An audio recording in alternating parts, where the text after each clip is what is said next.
Georges Goma. Une civilisation brillante à travers une organisation politique remarquable et aussi une vie politique assez élaborée. Vous l'avez reconnu, sonorement Georges Goma, notre sociologue engagé. Bonjour Georges. Bonjour Caroline. Ça va bien ce matin? Ça pourrait aller mieux. Je vais faire rapidement deux petites choses. La première chose, c'est compatir avec ce qui arrive à la maison CKRL avec la disparition de Denis Baril. Et bon africain, je vais dire, les morts ne sont jamais morts. Vous voyez, le cycle de vie chez nous est cyclique. À la différence de ce qu'il est en Occident, il est linéaire. C'est-à-dire que la mort semble être une finitude et c'est terminé, mais en Afrique, c'est cyclique. C'est-à-dire que dès qu'on meurt physiquement, on n'est jamais mort, en fait. Il y a des problèmes de réincarnation et on peut revenir dans la vie et ça nous permet de le garder toujours en esprit avec nous. C'est parfait. Je suis certaine que Denis aimerait beaucoup cette idée-là. Voilà. Ça, c'est la première chose. La deuxième chose, finalement, la chose que j'allais faire, la dernière fois, c'était quand même de remercier la personne aux mains de qui vous nous avez laissé, quand même, Jessica Lep. Nous avons travaillé en très bonne intelligence avec Jessica et j'ai bien admiré son professionnalisme et une charmante bonne dame aussi. Donc je tenais à lui dire bonjour. J'espère qu'on va se croiser autour de... mais certainement parce que Jessica va collaborer aussi encore à l'émission. On va tous collaborer ensemble, on va tous retrouver. Très bien. Bonjour Ça va être un plaisir pour moi aussi de travailler avec elle et voilà. non pas c'est très bien, chacun de son côté. Merci Georges. Ceci dit, nous, on a quand même un bon sujet de chronique ce matin. On va parler des relations. Évidemment, on parle toujours de l'Afrique noire, mais en relation avec l'ONU ce matin. Très bien. Parce qu'on a abordé grosso modo le sujet. On va s'attaquer aux relations internationales, mais forcément, ça va de soi avec l'ONU. Très bien, très bien. La série de nos chroniques, en fait, l'Afrique dans les relations internationales, à tout seigneur, tout honneur. L'ONU est quand même la plus grande organisation, c'est l'État mondial qui gouverne le monde entier. Alors, la nature, c'est pas pour rien en fait que nous avons fait une incursion dans le traité de la Westphalie, très loin, parce que ce qui était important, parce que c'est la bonne question que tu m'avais posée la dernière fois, mais le rapport avec l'Afrique, puisque ça s'est passé en Europe, mais le rapport il est là. Vous voyez, la pénétration coloniale et aussi les États africains aujourd'hui sont modulés par les pays occidentaux à travers, n'est-ce pas, la colonisation. Donc, naturellement, ces Africains qui, après les indépendances, parce qu'avant les indépendances, évidemment, ils n'étaient pas présents dans les Nations Unies. Vous voyez, ils étaient représentés par les pays colonisateurs. Donc, leurs problèmes étaient traités par les pays organisateurs et posés par les pays colonisateurs, et ainsi de suite. Et depuis donc la décolonisation, l'Afrique est rentrée de plein pied dans les Nations Unies. Et la bonne question, une autre bonne question que vous avez posée la dernière fois, c'était mais quel est le poids de l'Afrique? Le poids, qu'est-ce que l'Afrique compte dans ses relations internationales? Et c'est ça qui est très important. Regardons un peu les organes des Nations Unies. Il y a l'Assemblée générale qui regroupe tous les États. Vous voyez que cycliquement, tous les États qui sont membres des Nations Unies se retrouvent. Même les ennemis se retrouvent à New York. Les grands ennemis des États-Unis, c'est ce qu'il faut. Essayer que tout ce beau monde-là dialogue. Absolument. Bon. Alors, ensuite, il y a le Conseil de sécurité qui semble être le bras séculier des Nations Unies. Parce que c'est le Conseil de sécurité qui traite les menaces contre la paix, les ruptures de la paix et les agressions aussi. Parce que les Nations Unies, la fonction première, c'est conserver la paix mondiale, que les gens vivent en bonne intelligence. Et il y a un troisième organe qui est le Conseil économique et social. Et le Conseil économique et social aussi est très important par rapport à l'Afrique, notamment. Parce que c'est cet organe-là qui fait la promotion du développement. Et les pays africains, aujourd'hui, portent le problème du développement. Et certains disent, l'Afrique refuse de se développer. Mais les Nations Unies sont regardant là-dessus. Mais maintenant, est-ce qu'ils vraiment ils se refusent de se développer? C'est un autre problème. Il y a aussi le Conseil de tutelle. Ça, c'est... Caroline. Qu'est-ce que c'est exactement le Conseil de tutelle? C'est l'un des organes des Nations Unies. Alors, Mais qui fait quoi exactement? Quel est son mandat? Exactement. Le mandat du conseil de tutelle, qui est obsolète aujourd'hui, c'était simplement les pays colonisateurs qui avaient la tutelle sur les pays africains. Donc, on comprendra que depuis la décolonisation, ce conseil de tutelle n'existe pratiquement plus. C'est resté sur les listes, mais qui n'est pas opérationnel, puisque tous les pays africains sont décolonisés. Mais sont on l'a membres. pas dissolu complètement. On l'a pas enlevé. Voilà, le titre est encore resté là. Ok. Il y a la Cour internationale de justice. Et là aussi, par rapport à l'Afrique, il y a une problématique qui est dérangeante. Autant on pourra comprendre que la Cour pénale internationale a bien sa place dans le système des Nations Unies, parce qu'il faut traduire en justice des responsables politiques qui massacrent leur peuple, qui entraînent leur peuple dans des guerres civiles. Ouais. Mais le problème, ce qu'on remarque, c'est quoi? Depuis que cette Cour internationale est fonctionnelle, il semble qu'il n'y a que des responsables politiques africains qui sont traduits là-bas. Ah oui, parce que oui, c'est une grande problématique, c'est une autre problématique. Vous voyez, c'est un paradoxe insoutenable, finalement. On veut bien bien sûr, on veut bien qu'il y ait des Africains qui soient traduits, mais en autant qu'il y ait d'autres pays aussi où on traduit des dictateurs. Voilà. Vous savez ce qui s'est passé aux États-Unis avec George Bush, avec tout ce qu'il a fait. Mais il y a des voix qui se lèvent que George Bush devait être aussi traduit à la Cour pénale internationale. Tout le monde se rappelle un peu du secrétaire d'État américain qui vient aux Nations Unies avec une fifiole comme ça là, une petite fifiole pour démontrer que c'était les preuves des armes chimiques qu'ils avaient trouvées en Irak. Mais c'était quand même ridicule. Et jusqu'à aujourd'hui, ils s'en morfont. Aujourd'hui, le secrétaire, parce qu'il a été entraîné dans un mensonge pas possible. Donc voilà l'idée de cette Oui, il y a eu beaucoup de manipulation dans tout ça. Ben Ces gens-là qui ont manipulé, qui ont tiré les ficelles, finalement, ils se retrouvent là, blanc comme neige, sans aucune accusation, à tout le moins. Au moins des accusations. Au moins des accusations. C'est ce qui est souhaité. Ben absolument. Donc voilà, c'est une problématique. Et puis à la fin, le dernier organe, c'est le secrétariat des Nations Unies, le secrétaire général des Nations Unies, et qui évacue quotidiennement les affaires des Nations Unies. Voilà un peu ces 6 organes des Nations Unies où l'Afrique, évidemment, trouve sa place et bien en place dans cela. Je trouve que, si je comprends bien, elle a une bonne place au tribunal, en tout cas. Au tribunal. Mais j'espère que les choses vont changer. Voilà, tout à fait. Ça, c'est une grande problématique, en tout cas, dans les rapports des Nations Unies avec l'Afrique. Mais, d'un autre côté, il faut savoir que le poids de l'Afrique dans les Nations Unies, c'est quand même, il est très faible. Il est très très faible. Oui, Pourquoi il est très faible? On pourrait poser la question. Pourquoi le poids de l'Afrique est très faible au niveau des Nations Unies? On suppose parce qu'il y a des dictatures, parce qu'il y a l'Afrique va pas bien, parce qu'elle est pauvre principalement. Mais l'Afrique est pauvre, mais est-ce que ça peut être une raison pour... Mais non, c'est pas une raison. Une fois de plus, je reviens sur ce que je dis toujours, que l'Afrique n'est pas pauvre. Ah, ce n'est pas possible, ça. De toute façon. Mais non, l'Afrique n'est pas pauvre. Exactement. Mais comment un continent potentiellement riche peut-il encore être aussi pauvre? C'est qu'il y a quelque chose, ça se trouve ailleurs. Ça se trouve ailleurs, c'est peut-être l'absence, l'Afrique, aucun pays d'Africain n'a la bombe atomique, hein. Bon, voilà. C'est déjà pas mal. Oui, c'est déjà pas mal, mais c'est aussi négatif parce que pour se faire comprendre, se faire entendre, il faut montrer ses muscles. Vous voyez qu'après la Deuxième Guerre mondiale, il y avait quelques États seulement à qui on avait autorisé d'avoir la bombe atomique. Et on avait fermé la porte aux autres. Et depuis là, les récalcitrants ont tout fait pour avoir la bombe atomique. Même la Thaïlande a la bombe atomique. Et dernièrement, l'Iran se bat pour avoir la bombe atomique. Vous voyez? Donc, c'est-à-dire que on veut bafouer les règles, les principes des Nations Unies, et quand on a cette arme atomique, on est à peu près sûr d'avoir une voix qui pèse sur la scène internationale et se faire craindre. Oui, mais là, Georges, vous n'êtes pas en train de me dire que l'Afrique devrait avoir la bombe pour se faire entendre aux États. Il y a peut-être d'autres façons. Il y a peut-être d'autres. Mais là, on est entre l'émotion et la raison.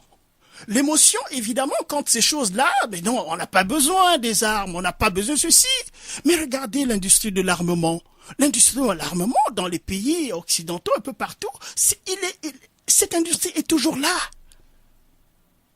Parce qu'il y a des enjeux économiques essentiels qui sont là. Il y a des enjeux de pouvoir, des enjeux d'hégémonie qui sont là.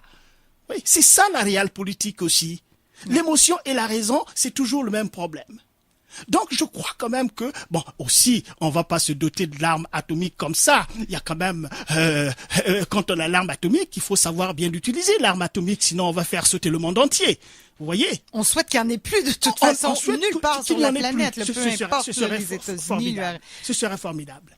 Ça, c'est un point qui montre le petit poids de l'Afrique, ou l'absence de poids de l'Afrique, c'est par rapport à ces choses-là.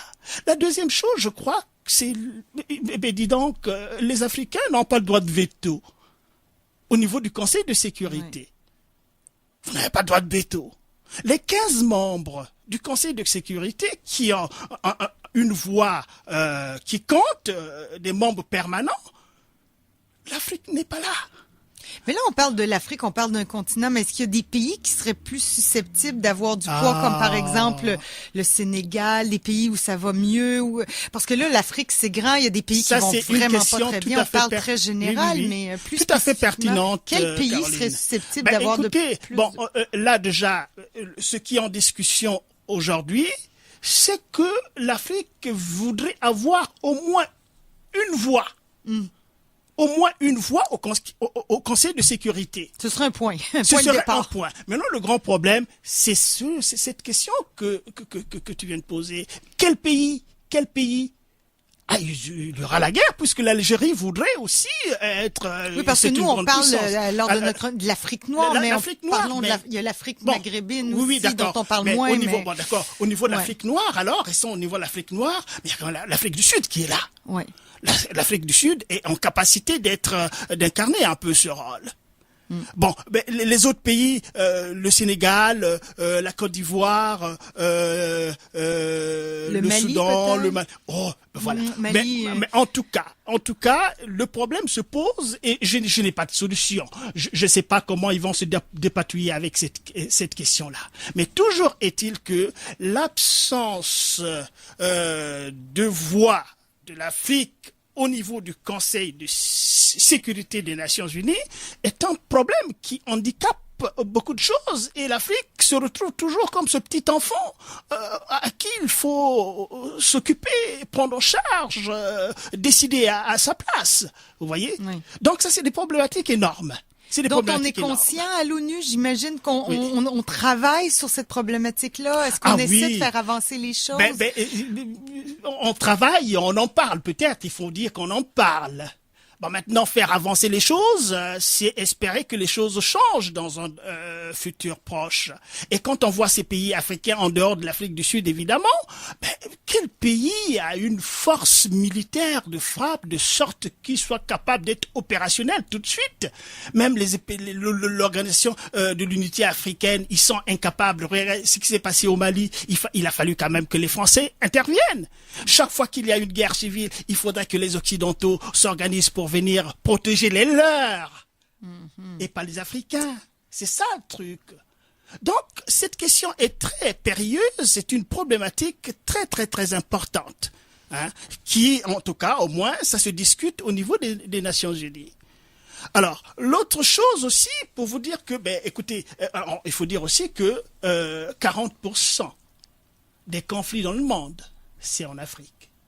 40% des conflits dans le monde. Presque la moitié, des conflits. C'est presque la moitié. Après ça, on s'en va au Proche-Orient, alors, j'imagine. Voilà, c'est ça. Donc, on voit très bien que les problèmes auxquels l'Afrique est confrontée, ces problèmes stratégiques ou géostratégiques, et puis des problèmes purement liés au développement, la pauvreté, la fameuse pauvreté.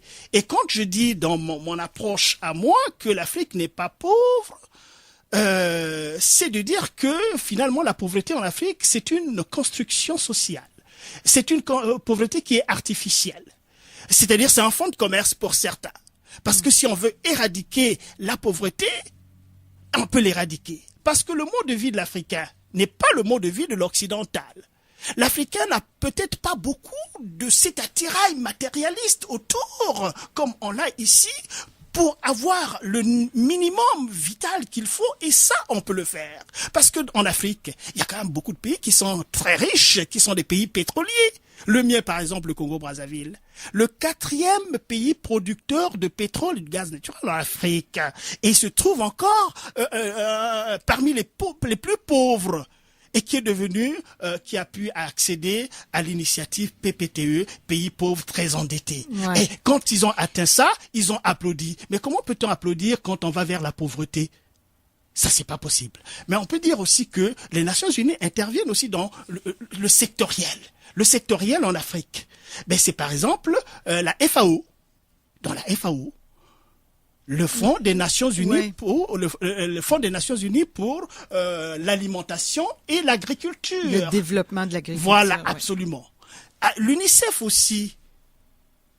Qui est le très Fonds des présente, Nations Unies pour l'enfance. Ouais. Le PNUD, le Fonds des Nations Unies pour le développement. Le HCR, le Haut Commissariat aux réfugiés. Il y a beaucoup d'organismes. Il y a beaucoup d'organismes qui ont un rapport direct avec l'Afrique et qui sont Mais c'est très encore un dynamiques sur rapport le terrain. d'aide. Voilà. C'est Vous avez encore bien ça, et vu c'est de ça que je pense que l'Afrique veut se sortir de ce rapport d'aide-là. Et comme je l'avais dit la dernière fois... Et il serait capable de s'en sortir par ses propres moyens, mais là, c'est une mécanique qu'il faudrait qu'il s'enclenche. Il nous faut un changement sociétal en Afrique. Un changement sociétal. Un changement sociétal est différent du changement social parce que le changement sociétal est en profondeur. C'est-à-dire que ça bouleverse les anciens équilibres pour mettre sur pied un nouveau système. Et c'est ça que nous appelons de nos vœux les plus profonds, parce que on a vu passer le millénaire là. Le 21e siècle, il y avait de l'espoir. Le cap de l'an 2000 a été franchi. On est en 2015 et voilà, ça n'a pas bougé beaucoup. Mais ça n'a pas beaucoup bougé, alors c'est ça mais les Nations Unies sont là. Les Nations Unies sont présentes dans l'Afrique. Et positivement, et malheureusement aussi, négativement aussi, on peut le dire, parce que dans les guerres civiles, par exemple, ils interviennent dans la guerre étrangère. C'est-à-dire quand deux pays se battent.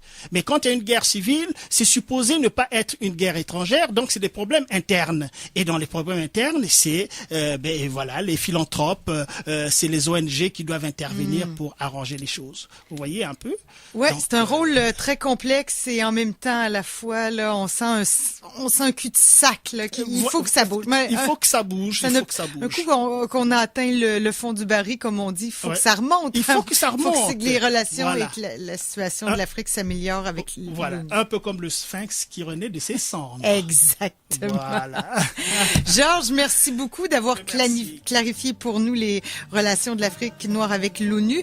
La semaine prochaine, autre sujet. Alors, la semaine prochaine, le sujet est beaucoup plus économique, c'est-à-dire que les rapports entre l'Afrique et l'Organisation mondiale du commerce. Qu'est-ce que les Africains commercent avec le reste du monde? Et pour, toujours les matières premières. C'est ce que nous saurons en détail la semaine prochaine avec Georges Goma. Merci Georges, bonne journée. Bonne journée à toi aussi.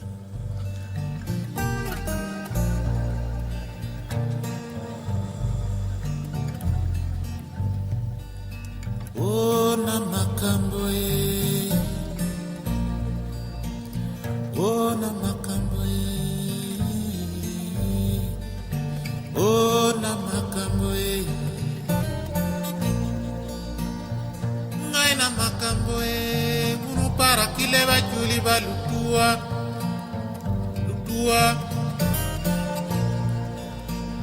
unu wek loe, lutua unu wek loe. Oh na makambo e, yeah. Ngai na makambo e, yeah. Oh na makambo e, yeah. Ngai na makambo e, munu para kileba juliba.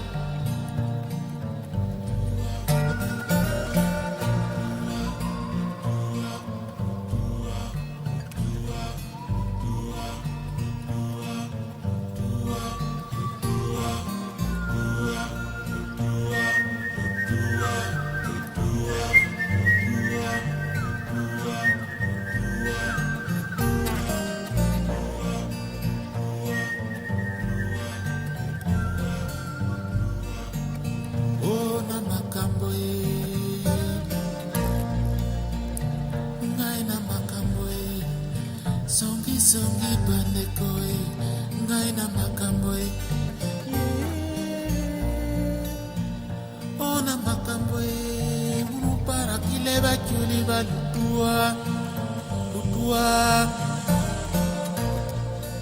lutua unuwenwe lutua unuwenwe o na makambo ngai na makambo